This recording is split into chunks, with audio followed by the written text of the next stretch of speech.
محسن داوړ د عارف وزیر د وژلو اصلي علت رسوا کړ. دا چې پاکستانی ریاست والي عارف وزیر شهید کړ. دی ویډیو کې وګورئ او مینه ټي وي چینل هم سبسکرایب کړئ. د پښتون ژغورنې غورځنګ د رهبرۍ غړي د الجزیرې انګلیسي ویب سایټ ته د عارف وزیر د وژنې د 40 په مناسبت مقاله لیکلې او په هغه کې ځینو مهمو ټکو ته اشاره کړې ده. محسن داوړ لیکلي د عارف وزیر وژنې موږ ته ټکان راکړ، خو دا کار موږ خپلو خلکو ته د عدالت له غوښتلو نشي راګرځولی.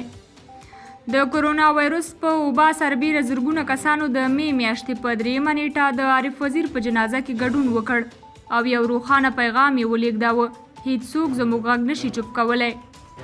عارف وزیر ته د هغه غوښتنې غږ له ټولو ګواښونو او ستونزو سره سره په پاکستان، افغانستان او ټوله نړۍ کې پورته شو. دوی د مخپټو وسلوالو له لوري د هدفي وژنو په غبرګون کې غږ پورته کړ او زموږ هغه برحقه دایې بدرګه کړه چې موږ په خپله خاوره کې د غیر قانوني وژنو او ورکولو په اړه پیل کړې ده. زموږ لویه غوښتنه دا ده چې دغه ډول پیښې باید په صحیح او بېطرفه ډول وڅېړل شي. له عارف وزیر سره چې کوم کار وشو په قبایلو کې له تېرو 20 کلونو راهیسې دوام لري، مګر د مخنیوي لپاره تر اوسه هیڅ کوم عملي اقدام نه دی شوی. پر دې سربیره فاټاو په ځانګړي ډول وزیرستان د افغانستان د جګړې لپاره کارول هم د ډسمبر تر 11 وروسته اوج ته ورسید او موږ تر ننه د همدې قیمت پرې کوو. په قبایلي سیمو کې د ترهګرۍ او طالبانو لپاره د خوندي امن ځایونو د جوړېدو په غبرګون کې موږ په میاشتو د دې موضوع په اړه غبرګونونه وښودل.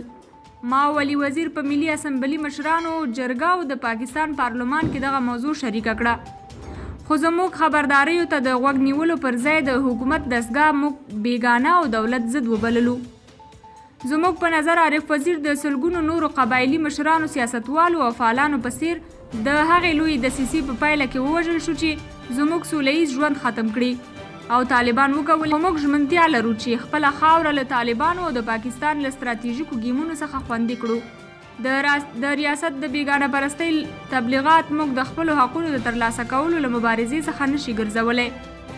زموږ مبارزه به تر هغو روانه وي چې غیر قانوني نیونې په زور ورکول، ځورول، ګواښل او د نامعلومه وسلوالو له لوري وژل پای ته نه وي رسېدلي.